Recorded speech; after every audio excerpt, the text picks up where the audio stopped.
सीतारामगुणग्राम पुण्यारण्यं विहारिणं वन्दे विशुद्धविज्ञानं कवीश्वरकवीश्वरम् उद्भवस्थितिसंहारकारिणीं क्लेशहारिणीं सर्वश्रेष्ठकरीं सीतां नतोऽहं रामवल्लभां वन्दे गुरुपदकञ्जकृपासिन्धु नररोगहरि महामोहतमपुञ्जजासु भजन रविकरनिखरं श्री गणेशाय नमः। श्री गुरुवे नमः। अभी तक हम लोग राम जी के संक्षिप्त रामायण संक्षिप्त रूप से श्रवण कर रहे हैं। चलिए आगे। स च सर्वान् समाहनीय वानरान् वानरर्षभः दिशः प्रस्थापयामास दिदृक्षुर्जनकात्मजाम्। तब उन वानर राज ने भी सभी वानरों को बुलाकर जानकी का पता लगाने के लिए उन्हें चारों दिशाओं में भेजा। तथा गृध्नस्य वचनात् सम्पातिर्हनुमान् बली शतयोजन विस्तीर्णम् उपलोभे लवणार्णवम्। तत्पश्चात संपाति नामक गिद्ध के कहने से बलवान हनुमान जी 100 योजन विस्तार वाले 4 समुद्र को कूद कर लांग गए। तत्र लंकां समासाद्य पुरीं रावण पालितां तदर्श सीतां ध्यायन्तीं अशोक वनिकां गतां। वहाँ रावण पालित लंकापुरी में पहुंचकर उन्होंने अशोक वाटिका में सीता को चिंता मग्न देखा। निवेदयित्वा विज्ञानं प्रवृत्तिं विनिवेद्य च समाश्चास्य च वैदेहीं मर्दयामास तोरणम्। तब उन विदेह नंदिनी को अपनी पहचान देकर राम का संदेश सुनाया। उन्हें सांत्वना देकर उन्होंने वाटिका का द्वार तोड़ डाला। पंचसेनाग्रगान् हत्वा सप्तमन्त्रिसुतानपि शूरमक्षं च निष्पिष्यां ग्रहणं समुखागमन। फिर 5 सेनापतियों तथा 7 मंत्री कुमार की हत्या कर वीर अक्षय कुमार का भी कचुमार बना दिया। और इसके बाद ये जानबूझकर पकड़े गए क्योंकि राम जी का कार्य जो करना था। अस्त्रेणन्मुक्तम् आत्मानं ज्ञात्वा पैतामहाद्वरात् मर्शयन् राक्षसान् वीरो यंत्रिणास्तान् यदृच्छया। ब्रह्मा जी के वरदान से अपने को ब्रह्मपाश से छूटा हुआ जानकर भी वीर हनुमान जी ने अपने को बांधने वाले उन राक्षसों का अपराध स्वेच्छानुसार सह लिया। तथा दग्ध्वा पुरीं लंकां ऋते सीतां च मैथिलीं रामाय प्रियमाख्यातुं पुनरायान् महाकवि। तत्पश्चात मिथिलेश कुमारी सीता के अतिरिक्त समस्त लंका को जलाकर ये महाकवि हनुमान जी राम को प्रिय संदेश सुनाने के लिए लंका से लौट आए। स्व अभिगम्य महात्मानं कृत्वा रामं प्रदक्षिणं निवेदयद् अमेयात्मा दृष्टा सीतेति तत्त्वतः। अपरिमित बुद्धिशाली हनुमान जी ने वहाँ जहाँ महात्मा राम की प्रदक्षिणा करके जो सत्य निवेदन किया, मैंने सीता जी का दर्शन किया है। तथा सुग्रीव सहितो गत्वा तीरं महोदधे समुद्रं क्षोभयामास शरैरादित्य सन्निभैः। इसके अनंतर सुग्रीव के साथ भगवान राम ने महासागर के तट पर जाकर सूर्य के समान तेजस्वी बाणों से समुद्र को क्षुब्ध किया। और दर्शयामास चात्मानं समुद्रः सरितां पतिः समुद्र वचनात् चैव नलं चेतुम् अकारयत्। तब नदीपति समुद्र ने अपने को प्रकट कर दिया। फिर समुद्र के ही कहने से राम ने नल से पुल निर्माण करवाया। तेन गत्वा पुरीं लंकां हत्वा रावणमाहवे रामः सीतामनुप्राप्य परम व्रीडामुपागमत्। उसी पुल से लंकापुरी में जाकर रावण को मारा। फिर सीता के मिलने पर राम को बड़ी लज्जा हुई। तामुवाच ततो रामः परुषं जनसंसिदि अमृष्यमाना सा सीता विवेशो जलनं सती। तब भरी सभा में सीता के प्रति ये मर्मवेदी वचन कहने लगे।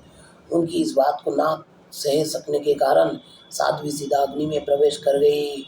ततो अग्नि वचनात् सीतां ज्ञात्वा विगत कल्मषां कर्मणा तेन महता त्रैलोक्यं सचराचरम् सदेवर्षि गणं तुष्टं राघवस्य महात्मनः। इसके बाद अग्नि के कहने से उन्होंने सीता को निष्कलंक माना। मतलब वाल्मीकि जी भी समझ नहीं पाए इस लीला को, है ना। और महात्मा रामचंद्र जी की इस महान कर्म से देवता और ऋषि सहित चराचर त्रिभुवन संतुष्ट हो गया। बभो राम संप्रविष्ट पूजित सर्वदैवतैः अभिषिच्य च लंकायां राक्षसेन्द्रं विभीषणं कृतकृत्यस्तदा राम विज्वरः प्रमुमोदः। फिर सभी देवताओं से पूजित होकर राम बहुत ही प्रसन्न हुए। राक्षस राज विभीषण को लंका के राज्य पर अभिषिक्त करके कृतार्थ हो गए। उस समय निश्चिंत होने के कारण उनके आनंद का ठिकाना न रहा। देवताभ्य वरम प्राप्य समुत्थाप्य च वानरान् अयोध्यां प्रस्थितो रामः पुष्पकेन सुहृद्वृतः। यह सब हो जाने पर राम देवता से वर पाकर और मरे हुए वानरों को जीवन दिलाकर अपने सभी साथियों के साथ पुष्पक विमान पर चढ़कर अयोध्या के लिए प्रस्थित हुए। भरद्वाजाश्रमं गत्वा रामो सत्य पराक्रमः भरतस्यांतिके रामो हनुमंतं विसर्जयत्। भरद्वाज मुनि के आश्रम पर पहुंचकर सबको आराम देने वाले सत्य पराक्रमी राम ने भरत के पास हनुमान को भेजा। पुनराख्यायिकं जल्पन् सुग्रीवः सहितस्तदा पुष्पकं तत समारुह्य नंदीग्रामं ययौ तदा। फिर सुग्रीव के साथ कथा वार्ता कहते हुए पुष्पकारूढ़ हो ये नंदीग्राम चले गए।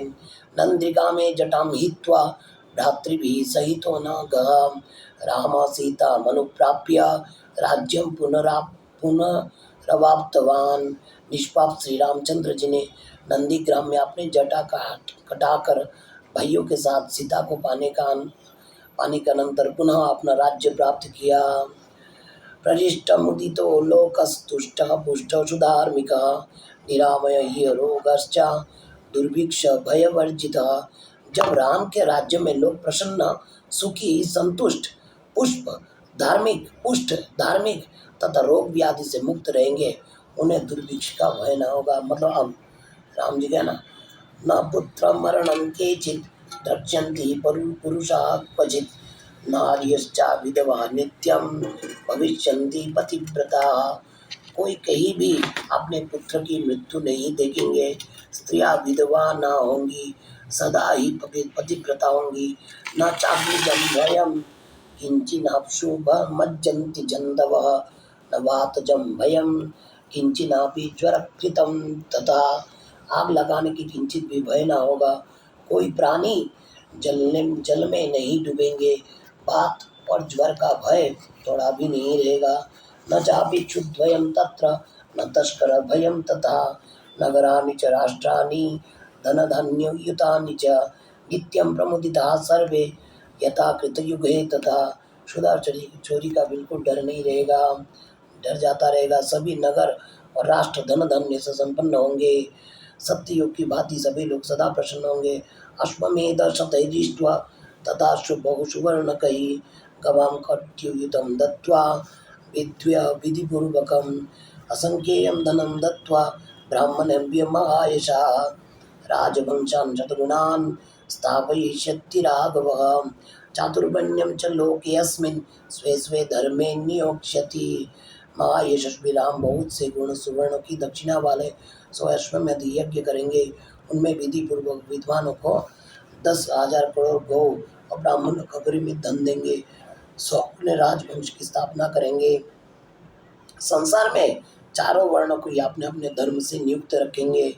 10 वर्ष सहस्राणि 10 वर्ष शतानि च राम राज्यम उपासित्वा ब्रह्मलोकम प्रयास्यति। फिर 11,000 वर्ष तक राज्य करने के अनंतर श्री रामचंद्र जी अपने परम धाम को पधारेंगे। इदं पवित्रं पापग्नं पुण्यं वेदश्च संहितं यह पठेत् रामचरितं सर्व पाप विप्रमुच्यते। यह पवित्र पुण्याख्यान जो वेद सम्मत है, इसको जो पढ़ेगा वो सभी पापों से मुक्त हो जाएगा। एतदाख्यानम आयुष्यम पठन रामायणम नरः सपुत्र पौत्र सगणः प्रत्य स्वर्गे महीयते। आयु बढ़ाने वाली इस रामायण कथा को पढ़ने वाला मनुष्य मृत्यु के अनंतर पुत्र पौत्र और अन्य परिजन वर्ग के साथ स्वर्ग लोक में प्रतिष्ठित होंगे।